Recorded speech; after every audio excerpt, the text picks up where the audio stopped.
Welcome to Horse Center, where we love to have conversations with interesting people from racing.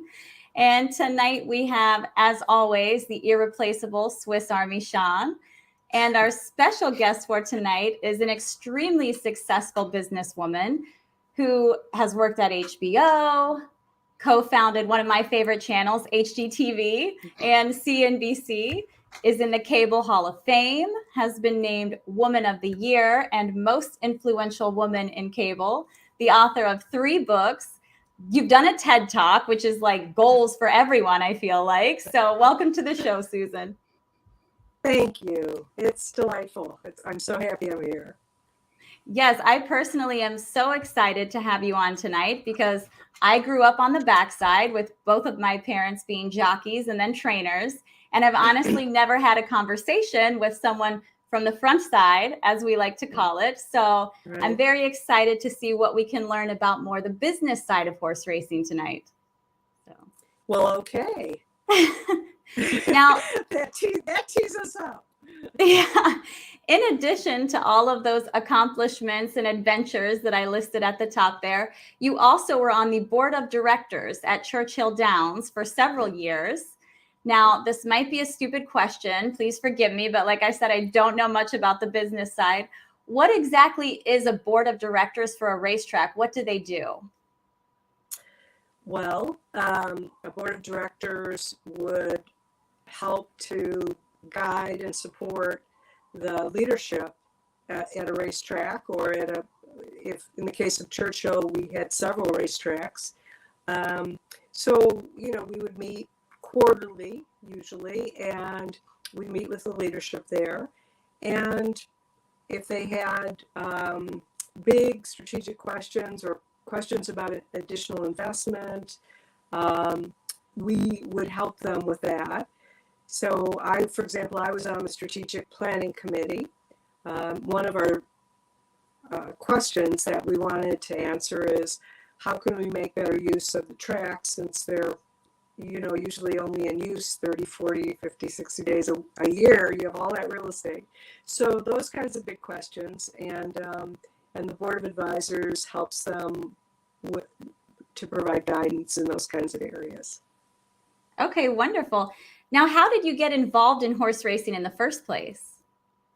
Well, my mother-in-law is from Kentucky, and when I got engaged, their engagement gift was 2 tickets to go to the Kentucky Derby, and they were good seats. And she was a school teacher, so we knew that she really wanted to impress us with her traditions of growing up. And it was so much fun. And then just a few years later, a headhunter reached out about the board position, looking for somebody in media. And we started talking, and it was exciting for me to think about, how I might be able to help and support from a media standpoint Churchill Downs. So that's how that came to be. Awesome. What a great present. I mean, if my mother-in-law is watching, I wouldn't mind having a similar present. Yeah. It's fantastic. Yes. But also, horse racing is a very male-dominated sport, much like corporate America. And I know you've literally written the book on dealing in that kind of environment. You've actually written 2 books kind of dealing with that. What is it called? New Rules of the Game, and then also Fully Human. So anyone who's serious about succeeding in that type of environment, I would recommend you go to those books. But is there anything you wouldn't mind sharing with us here? Some strategies on how to get into that world and how to be successful there? Well, when I was on the board, it wasn't like I was the first woman on the board of Churchill Downs, and the only woman when I was there. But it wasn't like I was treated any differently, and I don't think you need to look from a lens of, I'm a woman. It's what can I contribute, and what are my talents. But having said that, one of the interesting things that we accomplished when I was there for the Oaks, we did a tie-in. And when I say we, this is the management of Churchill, but us supporting them. Began to do a tie-in with Susan Komen and breast cancer awareness on Friday, which made perfect sense, right? Because the Phillies are running, and so that was, from a perspective of, I was pretty vocal about that tie-in, and that was very cool. So there are a lot of things that women bring to, perspective that women bring, and it really, the best, my experience is the best leadership teams really are a combination of men and women, and because we all bring our own perspectives and gifts. Absolutely. And that actually is one of my favorite things, is seeing everyone get dressed up and go out there, to support breast cancer. It just really kind of gets the message out there, and it's so special. So thank you for that. Yeah. All right. Oh, Shawn, are you muted? Yeah, I am muted. Okay. Let's try that again. It's like, I can't hear Susan, It's a anything. great question. Susan, your video is great. I know you talked about the reception. Your audio has a little bit of kickback, so I don't know if you're covering a speaker or using a phone. I'm using an iPad. Oh, okay. Sounded a little bit better there, so maybe it's just something with the speaker. So we're here today, too, to talk about the inaugural Horse Racing Women's Summit, September 28th to 30th at San Diego Park. So let's talk from the beginning. How did this come about? A group of women, amazing, powerful women in horse racing, I've just come to know them, got together and were talking about how they wanted to support bringing more women into the industry and supporting those women who were already in the industry. And so they sent out a little survey and said, would you be interested in something where we did a day, a summit with bringing speakers in? And they got over 100 responses within 24 hours. And it told them that there was a lot of interest in this idea. And so from there, it grew, and it is now an almost 3-day summit. And I'm honored to be able to kick off the first full day morning of the summit. But it's a labor of love for them. And I know that because I've been involved in the startup of other women's organizations, both at corporations and at trade groups like this one. And it is the women that stay involved and volunteer will be richly rewarded. So I'm excited about it. And so you talk Thursday, September 29th from 8:45 a.m. to 10:15 a.m. and that's West Coast time. Can you talk a little bit about what you'll be talking about? Yeah, I'll be talking about the power of hope and how it intersects with good mental health and great leadership. So it's a lot. All of my books are have to do with emotional wellness, even though they might also have to do with career and leadership and work. But there's sort of this common theme of emotional wellness. Is you want to get to that place at work so that you can be as successful as you can be. So mental health today, given COVID, given what's going on with all populations, but especially young adult populations, I felt it was important for me, and my third book is about that. So I thought it was important for me to blend all of this together and to reinforce how as we take care of our mental health, we can become great leaders. But if we don't, the opposite is true. So it's just one aspect that many don't talk about. We talk about our physical health and our social connectedness, but it's a part of who we are. So it's important that we pay attention to it. Can you talk about who else? Go ahead, Jamie. Oh, I was just going to say, it's so true. I mean, in racing, we always say that happy horses run better. And people are so focused on making sure that their horses are happy because that makes them healthy and, better to run in races. And we as people often forget that the same is true for us. If we are happy and grounded, we perform much better in all aspects as well. So Right. Absolutely. So that's exactly right. Can you talk about who else will be there those 3 days and the other events planned? Yeah, so it's funny. They're keeping it kind of close right now. I'm not on the planning committee, and but they're finalizing sort of the whole flow of the 2.5 days right now.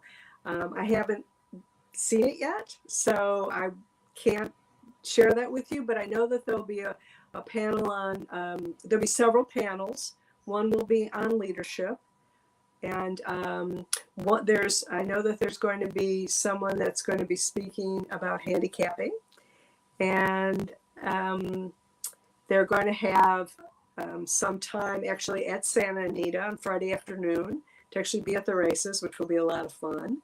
So it's going to be, just chock full of new information, good advice and tips and insights, so that these women can walk away feeling like they've been empowered, which is the whole hope of the summit. What I'm seeing here is you said about the handicapping. It looks like it's with TVG FanDuel, Christina Blacker.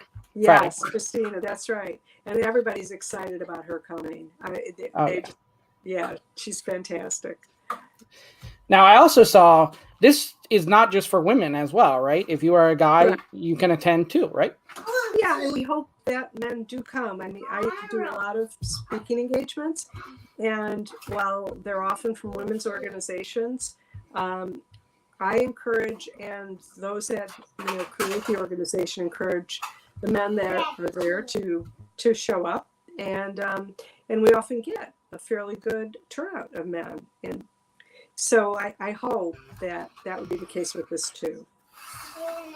And if men do attend, and there will be some men, what do you want them to learn and see? Well, I think that the importance of recognizing that women are very powerful and very capable, and that they should be supported, especially if they're in senior leadership positions, that it's important for them to support, sponsor, advocate for women in their organizations. And they will see through the panels and through the interactions how amazingly competent these women are. And, if they're not already doing it, which I believe they would already be doing it to show up, but if they're not already playing an advocacy role for women in the organization, to step up and do that. Yeah, I actually ask every woman that comes on into horse racing if they've ever dealt with any of the sexism or anything like that in the business. And unfortunately, still nowadays, I would say 7 to 8 out of 10 still say yes. Yeah, that's the reality. And as long as there are, so as I tell the women is be open to saying yes to assignments that you might not be 100% ready for, because that's how you grow, that's how you learn. And as you do that, you move up. I mean, one of the reasons HGTV was as successful as it was is because I, in a position of COO and employee number 2, could bring in and did bring in many women. And that complement of men and women is what makes the most successful leadership team. Yeah, I want to say thank you for HGTV. It's my girlfriend. I'm being smart, actually. It's my girlfriend's version of my football and horse racing that's always on TV. Hers is pretty much HGTV. Yeah, do you have a list a mile long of things that you need to do from it? Yes. Well, I'm not the handyman, so I can't do them anyway. She knows so. That's good. It's more of a dream list than a to-do list. Yeah. Can you call somebody to do this list? Yes. Yeah. Or why couldn't she get lucky and get a guy like that? You know. Yeah. I'm sure she doesn't say. She might think it though. But I agree with you so much on the sentiment of women need to step up, even if they don't feel fully qualified. I think so many of us suffer from imposter syndrome. I know doing this show, when they asked me to come on and help out, I was terrified. I was like, absolutely no way. But I'm loving it. I'm having so much fun getting to meet all these different people in racing. I feel like I'm learning so much and staying on top of so many things. And I just love it. Right. So I encourage any woman out there, even if you feel like you're not qualified, plenty of men step up for jobs they're not qualified for and become qualified. We can do the same. So you are absolutely correct. I don't know how many times in all my leadership roles that there would be a job that would come open and there'd be 10 guys who apply for it and maybe 4 women, and all 10 guys I'd say, do you have the skills to do this? No, but I'll learn them. Whereas the women would say, I have some of them. It's just a completely different mindset, and we need to be, in this case, more like guys. We have to have enough confidence in ourselves that we can step up and take on new roles. Yes. I like the comment here. Yes, the male motto is fake it until you make it. And that's something we can learn from the gentleman. Just go for it. What's the worst that can happen? You're back where you started, right? Exactly. Yeah. Got to take some chances, take a little risk. Yes. So do you have any advice on how to get into more of the business side of horse racing for anyone who's interested in that? Well, the business side of horse racing isn't going to be dramatically different from the business side of any given company. Do you understand finance well enough? Can you read a balance sheet? The financials are one part of it. If you have an interest or you have a background and you have some interest in that area, that would be helpful. There are lawyers for whether you're in horse racing or you're in media. These kinds of skills really transfer. And if you're in sales or marketing of any product or service, you can, parlay that into jobs that would be available in horse racing. So it seems to me that they're just basic business skills, which you can take anywhere you want to go. Yeah.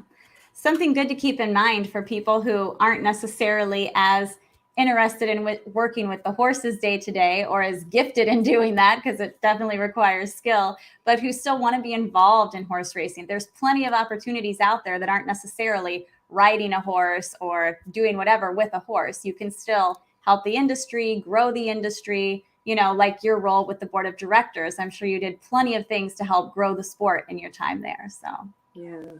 And I have to tell you that one of the most beautiful moments for me, I got to the track really early one morning well before our board meeting began, and saw a couple of the horses that were just starting to do their workouts.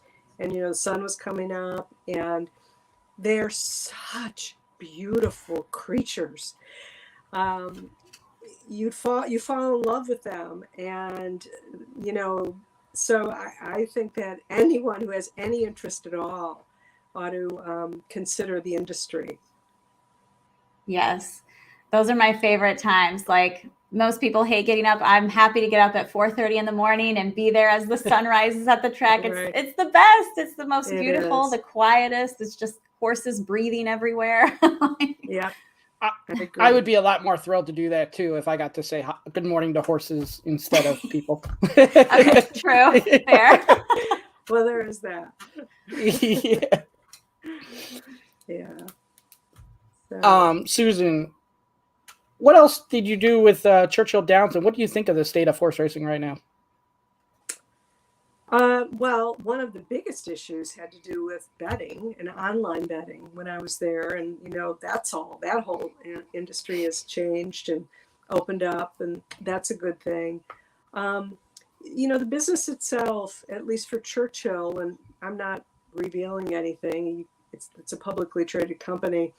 70+% of its revenue came in one weekend, and it's hard to sustain a business that way. That's why we were looking at how else can we grow the tracks. One of the things we did is we looked at, well, what if we had nighttime racing? And, someone would say, oh, but that means we have to invest in lights. Well, so what? So we did. We invested in lights, and we started having Friday night, date night racing. And that brought in a lot of younger people, and it more than paid for itself as far as investing in lights. So it was a really exciting time, and I think today it's much more open. There are more opportunities, but at the same time, every track owner is still faced with the issue of, what do I do with this real estate when we're not racing, and needing to come up with ways to offset that one time of year when they actually get all their revenue. Yeah, and what do you think about the casino part too? Because it seems like a lot of the ones that have the casino seem to be ruining the horse racing part. Yeah, it's controversial. There weren't nearly as many as there are today. When I was there, I left in 2010. And yeah, you're going to find people who will say it's what saved me, as far as my business goes. And then you'll have as many that say it's ruining the sport. So I think you're going to hear both sides of the argument on that. Rich says they should do concerts when they're not running. Yeah, and Churchill has done a bunch of concerts. So, I don't know about all the other tracks, but they have. And that's another thing that's been a moneymaker for them. So, absolutely, totally agree. Yeah, and actually, since we've started this, I've gone to different tracks with different ideas, and they do not want to hear anything. Really? It's really, it's really odd. And you, as a businesswoman, I never understood, and maybe you can answer this. I know they're getting most of their money from the casino, and they just need to have the track. But even if it's a few dollars extra, what would hurt on trying the idea? And I have no idea why they don't want to try anything out, it seems. Well, I'm just speculating, but it could be that they see the investment that's involved in whatever the idea is, and they don't want to take the risk. I'm not saying that's smart, but that may be what, they might just be really conservative. But you can never maximize, your opportunity in any company if you're too conservative. You need to take some risk. So if I were there, I'd be right with you, Shawn. Yeah, I think that's the key word, conservative. I think a lot of people in horse racing kind of have the attitude of, it's always been this way, it's always going to be this way. However, I feel like that's slowly starting to change. Now we've seen developments with HISA. We've seen kind of a wake up in the industry that we can't operate the way we did in 1930. The world has changed. We have to adjust. So I'm really hoping, we keep going that direction and learning more from other industries and, using new avenues and ideas. So. Yeah. Yeah. The key is being open and, not just having such a closed mind to these new ideas, as crazy as they may sound. Date night on a Friday night for Churchill Downs, that sounded like a really crazy idea. So there were some of us that really had to push for it. And it ended up doing what we wanted it to do. Oh yeah, those twilight racing days in Churchill are my personal favorite with the track. So yeah. Even if you're not there, just watching. Great. Yeah.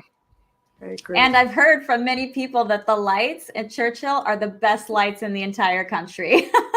Like literally people. Yeah. Yeah, they say it. You can't tell the day from the night there. Yeah. Well, I'm glad to hear that. Yeah. And Terry says, without risk, you can't grow. Completely true. That is a huge part of being a successful business, is rolling with the punches. Right. And looking for opportunities. Yes. And never being happy with just what is, because there's always more. When we were at HGTV, it was just HGTV, and there was Food Network that was just flailing. And we said, we ought to buy that. It's similar enough, and yet it's got its own brand, and we can help it to grow, and we did. And it's just looking for those opportunities. Do you still have any part with any of those TV channels? No, I still have some friends there, but I've been gone for a while. Another speaker that I saw announced today is Bo Derek will be at the Racing Women's Summit as well. She will. And I don't want to... all I know is what my husband says about Bo Derek. Oh my God. She's gonna be Will she be wearing the braids? And the suit, bathing suit? Yeah. Yeah, and so now he wants to come to the I was gonna say, but more guys are attending now because of Bo Derek. Yeah, it's a big motivator. That may be true. So, And we have another suggestion here from Rich. Family days, no entry fee, low cost meals, so a family can get out for under $100 nowadays. Yes, agreed 100%. And with myself traveling between different tracks, it's unbelievable the difference from one to another. Here at Tampa, they are so good with families. They bring in like bounce houses and ponies and all kinds of stuff. And there's a lot bigger crowd here. I mean, maybe it's because of the area also, but people love to come to Tampa. And then you have Presque Isle, which I don't want to knock them. I love the track, but they don't even have a bathroom for children. So when I go there and watch my husband, and we're there for like 6 hours, my kid peed in the bushes because they won't allow us to go to the bathroom because you have to walk through a little hallway where it's technically the casino. I'm like, can you guys just escort us, please? They're like, no. I'm like, okay, well, got to do what we got to do, right? Yeah. Susan, if people want to attend this event, can you talk about how they would go about getting tickets and secure their spot? So it's called Women in Horse Racing Summit. And if they just Google that, they will get to the site. And when they get to the site, Women in Horse Racing Summit. And when they get to the site, it will show you how they can purchase tickets. And I hope we'll get some of your folks here that are watching to join us. We're excited. We think we'll probably have over 200. So it's going to be an amazing few days. Yeah, and I saw it's like one set fee, and it includes all 3 days, and then also some of the days at the races as well. Right, exactly. And all the food as well. That's true. Yep, it's all taken care of, all one in one package, so you don't have to worry about anything once you get there. So perfect. Yeah, if I wasn't so far away and I didn't like to fly. Yeah, that's a long trip. Yeah. So anyway, I'm really excited about it, and I believe that it'll really bring forward for the industry of horse racing, additional women, lots more women will have interest in the sport just by our doing this, and it'll all end up being good for the industry and good for women who, are looking for different, if you're not happy in the job that you're in, but maybe you love animals and maybe you love horses, then you ought to consider a career in horse racing. So hopefully that will all be realized when we do this summit. There are a lot more. Rich says, go ahead. There are a lot more young women. There are a lot more young women coming into the sport that are stars as well. Yes. Right, and jockeys and yes, absolutely. Yes. Rich and I talk about it all the time. The sport seems to be in good hands with the young females coming along. Some of the girls we have talked to are going to be stars in the next couple of years, and hopefully it changes the narrative. Yeah. Agreed. And That's Rich says that exciting. we'll put a link on HRT and Shawn will put it in the socials. So anyone who wants more information on that, you can look there as well as going directly to the website and, see if you want to be a part of this really exciting event. Well, I hope Absolutely. you'll join. Do you have anything else, Susan, that you want to say about the event or horse racing or anything like that? I don't think so. It's been a few years. I left the board of Churchill in 2010, but we still watch all the races, and it gets in your blood. I mean, once you start getting involved in it, you just, Yes. And so I don't think so. I think that we've pretty much covered what we're about with the summit. Awesome. Well, we already went over on time, but it was so interesting hearing from you and so exciting to see what's coming down the pipeline. So thank you so much for coming on the show today and sharing all that with us. Thanks to both of you. Thanks, Susan. Thanks. We appreciate have it. a good night and have a fun summit. Thank you. Okay, there we go. Sorry, I got you. There we go. Yeah, you always give me. I know. Just goes with the territory anymore. Right? How cool. She is so well spoken and so in touch with the industry, where it's going. Like, what a great conversation. I did not know who she was, honestly, until you told me that she would be one of our guests. So I had fun researching her, and what a cool person, right? Absolutely. And all the credit goes to Rich, because Rich saw this whole thing, knew about her, and said, we got to try to get her on the show. And she was nothing but gracious to come on. She's been great off the camera, finding out what we're about, what she had to do. And it was a great interview. Yeah, 100%. And I did have to laugh at this little comment here. I'm not exactly sure who Shane is. No, I'm just kidding. I know it was a typo. No. I've been called worse. So. Yeah, I also got called out yesterday for saying Joseph Safi, which I literally always do. I know that his first name is Safi, but I don't know, my dyslexia or whatnot. I'm like, no, your name should be Joseph, sir. So I apologize.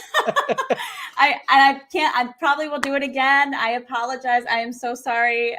But it happens all the time.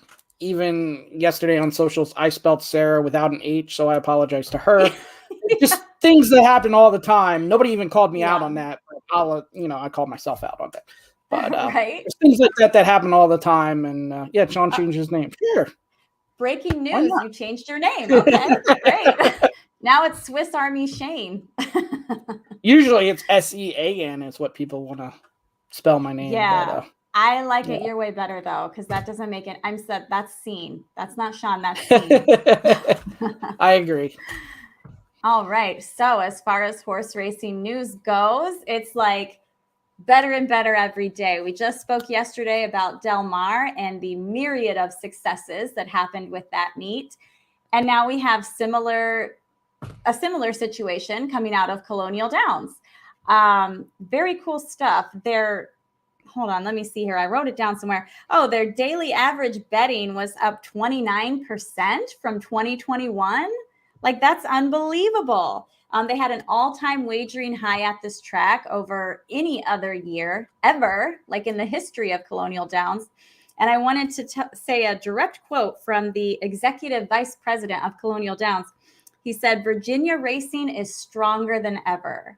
So great. Case closed. Racing is on the up. We don't have to worry about it anymore. Right, Shawn? Yeah. I mean, Colonial Downs has been up the last couple of years. You get this short meet. You get a bunch of jockeys that from all over that usually don't face each other. So it's a unique jockey colony, unique trainer colony. It's unique all the way around. And, that's actually, thinking about it, just as you brought that up, it's a good thing, but it's unfortunate that all the smaller meets are so successful, because it's good that they're really successful, but then you have what we just talked about. What do you do the rest of the year when you're not racing to make the money? So that's the issue is most of the successful meets, they're these, 6 to 8 week meets that are really successful. And if you go longer than that, then it just gets drawn out. You're so right, honestly. And I can say as a traveling horseman, it's hard. Traveling is so hard. I hate it. But also those short meets are the most fun for anyone who wants to get involved in racing. When you know you're only going to be there for like 4 to 6 weeks, you go out every day and it's great. And you get to meet new people and have a blast. And Colonial has a reputation for being so much fun. Everyone who goes there loves it. It's really hot, but it's a lot of fun. So yeah, and I've never heard a jockey complain about it either. Actually, I've only heard jockeys wanting to go and wanting more mounts to Colonial. So that's all positive. Yeah, absolutely. And we have some more good news. Let me see here if I can get this one pulled up. Maybe. Where did it go? Oh, here it is. Sorry, guys. I got too many tabs open. The Keeneland yearling sale is underway, and it's all blue skies there as well. The sales are up almost 50%. I mean, these numbers are wild. And I want to read another direct quote. This one is from the vice president of sales at Keeneland. He said, "With the enthusiasm for racing at the moment, we're in a bit of a golden era." I mean, that sounds good, right? Yeah, that's good. But then my odd thing, and I don't like bringing up politics. That's Rich's job to bring up politics. But the economy seems to be in a recession, so it's odd that all this money's getting thrown around, or it's just like that old saying, the rich gets richer, because they're just throwing money around left and right. So it's good for horse racing. Right. Yeah. But I mean, that's great. I'm happy to see sales going up. We know that for several years, we had problems of not enough horses being bred, not enough horses available to be sold. And it definitely looks like, people have seen that there's a bigger demand there, and hopefully things will go back the other way. Let me see here. Oh, okay. I have this comment that I'm trying to pull up and it's not coming up. I don't know why, but this is from Rich. "That's what they say about Saratoga. It's not the days at the track that get you, it's the nights." Yes. I concur, but oh, there we go. It finally came up. Yeah, that's the saying. Yeah, but that's a fun way to kind of see what racing is all about. Go to one of those short meets, stay for a little while, and you'll fall in love with horse racing. I promise you. Yeah, a lot of people stay for the whole meet, or pretty much majority of it. So you start getting to know the people that are there. Yes, for sure. All right. So what else do we have going on this week, Shawn? Well, tomorrow we have your good friend, Ronnie Allen Jr. Yeah, looking forward to that one. So Jamie won't be as nervous because it's just going to be like talking to a friend. Yeah, exactly. I'll be like, hey, same old. But yeah, I still get nervous. I don't know. It's the camera, I guess, but we have fun anyway. Absolutely. And then what else? What else did you want to bring up, Shawn? You wanted to bring it up last night and you forgot. And then you said you were going to say it today. Oh, yes. Yeah. Picks with the professor. He's always giving out good picks. I know today he released one of his college football things again. He's always going through every game. He's giving you your best bet of the day. He's winning them. So check out Picks with the Professor. It's at Professor Sides Twitter, and just look up Picks with the Professor YouTube page. He has material every day but Sunday, and even Sunday he's on Twitter giving out picks. So, and he's got his record. He keeps track of all of it, and he's got a good percentage. And if you just play his bet, you're going to come out on the green side of it. So it's good stuff. Hey, that's great. Free advice. We'll take that, right? Yeah, absolutely. Especially when you're winning. Yes. All right. Anything else? No, that is it. Tomorrow, unfortunately, the week comes to an end with Horse Center, but we'll have another good show with Ronnie Allen Jr. Yes, for sure. So everyone, like, subscribe, follow Horse Race, the #2 day. Got it right this time. I do have one more thing. Mike Moss won the Jockey Survivor #2, so that ended. We will start Jockey Survivor contest #3 in a couple more weeks. I'll release something soon on when we're going to do that. Mike Moss and all the other people that finished in the top 4 were gracious enough. They didn't want any prizes or anything like that. So I've kept the prizes. They just want to do it because it's fun. Sure. Mike Moss will eventually get another Jockey Survivor Contest #2 winner shirt. Awesome. Maybe we can bring Jordan and Mike Moss, Jordan Parks, first winner, and Mike Moss, the second winner, on the show sometime and talk about it. Oh, that'd be great. I'd love that. Awesome. Well, everyone, no matter what, we hope that we see you in the winner circle. All right.